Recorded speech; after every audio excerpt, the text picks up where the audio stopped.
Hi, and welcome back to our channel. May is the month of the Blessed Mother in the Catholic Church. So in her honor today, we have a whole basket full of picture books about Mary to share with you. We have some new books, we have some old books, and we have some out-of-the-box books. And we also have a trivia question for you. And that is, although there have been thousands of reported visions of Mary since the time of Christ, actually over 80,000, how many of them have actually been approved by the church? So we'll let you think about that during the video, and then we'll answer it at the end. The Blessed Mother has been very busy all through the ages, so we thought today it would be fun to walk you through her books in chronological order by publication date. And it's very interesting how over the years, devotion to the Blessed Mother has never waned, and she has inspired some truly amazing books. Okay, so our first up is this little vintage book from 1961 called Our Lady of Fatima, and I really love the color illustrations in this book, and I love the way it's written. This is a pretty complex story, but this book has just enough information in it to make the story easily understandable by especially the youngest in your family. The next book is Lovely Lady Dressed in Blue from 1994.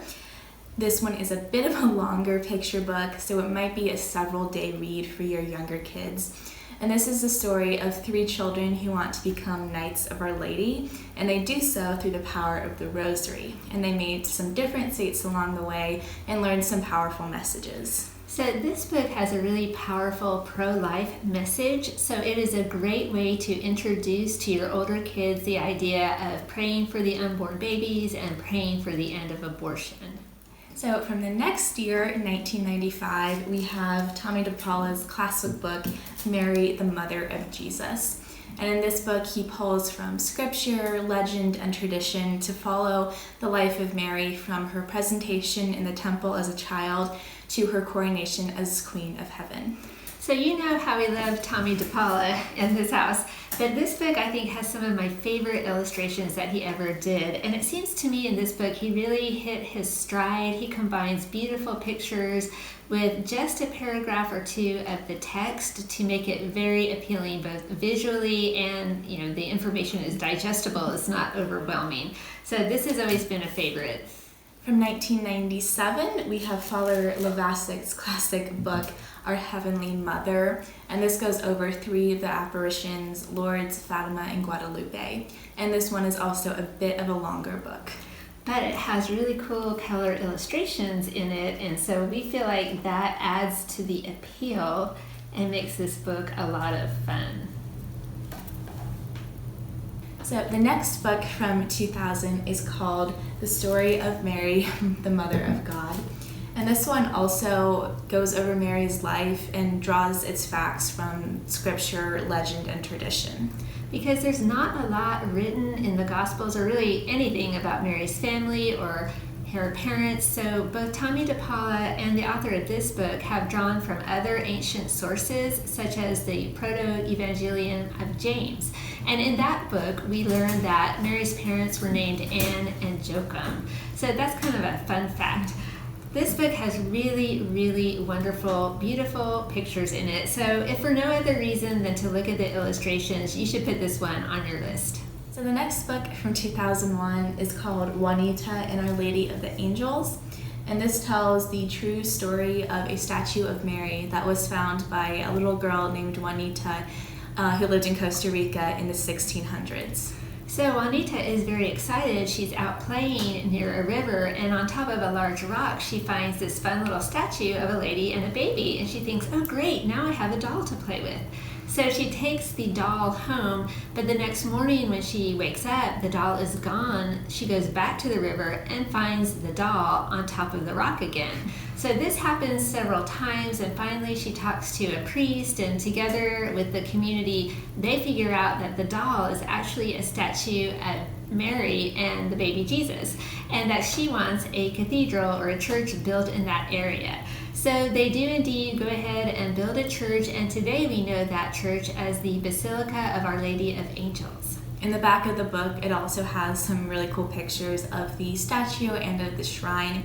And the book is bilingual, written in both English and Spanish. Moving through the 2000s, we have this book, Take It to the Queen from 2008, and it's the companion book to another book called The Weight of a Mass that we talked about in our First Communion video. But this story investigates the role of the Queen Mother interceding for her people with her Son, which is exactly what Mary does for us in heaven. She intercedes for us with her Son, Jesus. The next book from 2009 is Mary and the 50 States.